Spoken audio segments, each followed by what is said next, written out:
नाही, सरकार असं मराठ्यावर अन्याय नाही करू शकत.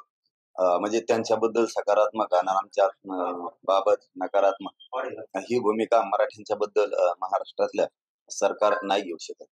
कारण आमच्या हक्काचं आरक्षण आहे.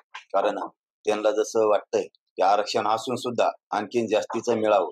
म्हणजे असून सुद्धा जसं वरबाड वाटतंय ते येवल्याच्या त्या छगन भुजबळला तसं आम्ही वरबडत नाहीये.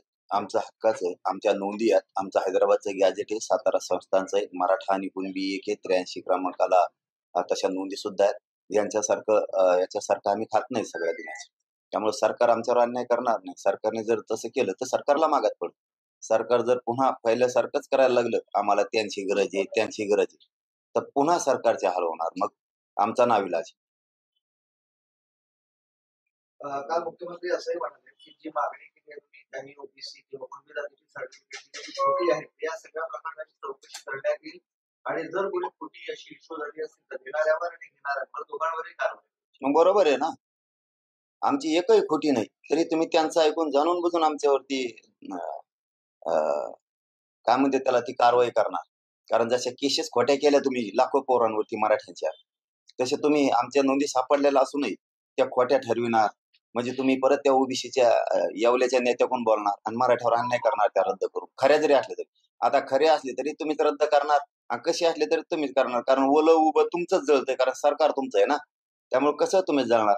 पण तुम्ही हे पण करा ना, ज्या मंडल कमिशननं 14% आरक्षण दिलंय, त्यांना जे रूल दिले होते, त्या रूलनुसार त्यांनी आरक्षण दिलंय की नाही ती चौकशी करा आणि त्यांच्यावर कारवाई करा. तेही 14% रद्द करा. त्याच्यावरती पण कारवाई करा. मंडल आयोगावरती सुद्धा कारवाई करा. दिले 14% त्याच्यानंतर ज्या नेत्यांनी दिले ते 1994 ला त्याच्यावरही कारवाई करा. तेही 16% वरचं रद्द करा. करा ना. ते का जमत नाही? म्हणजे ते खरं धरता का तुम्ही? म्हणजे द्वेष, जात आणि जातीवाद हे कोण वाढीत आहे? तुम्हीच वाढायला लागले ना आणि परत आमच्या मराठीवर ठपका ठेवणार तुम्ही. म्हणजे खोड्या तुम्ही करणार आम्हाला. 13% आरक्षण तुम्ही दिलं, तुम्हीच रद्द केलं. आता हे 10% हे द्यायच्या अगोदरच कोर्टात याच्यात याचिका दाखल झालेली म्हणजे हे जाणार. मग आम्ही बोललो की तुम्ही आम्हाला जातीवादी म्हणता. म्हणजे खोड्या तुम्हीच करणार. आता आमच्या नोंदी सापडल्या 57 लाख. प्रमाणपत्र देणार, तर ते देण्याऐवजी तुम्ही ते रद्द करणार. म्हणजे खोड्या तुम्ही करायला लागले आणि का रद्द केल्या असं आम्ही विचारलं, मग आम्ही जातीवादी. मग तुम्ही कसे वागा? तुम्ही कसे वागा?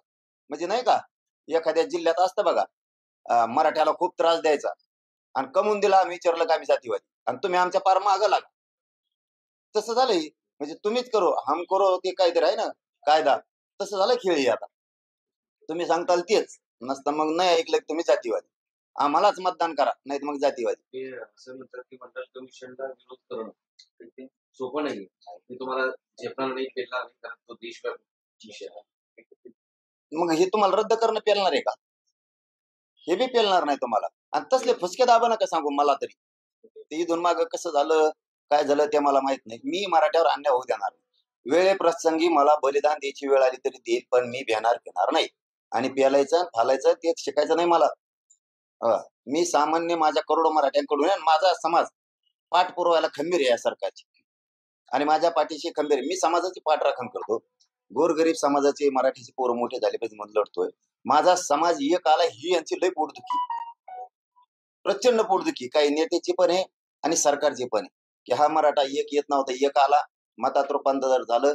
ते यांना मला हटवायचे. त्यामुळे त्या धमक्या मला नका शिकू तुम्ही. कोणाला काय केले काय? तुम्ही रद्द केले मग तुम्हाला सोपं आहे का? म्हणजे तुम्ही काय चिल्लर समजता का आमच्या जातीला?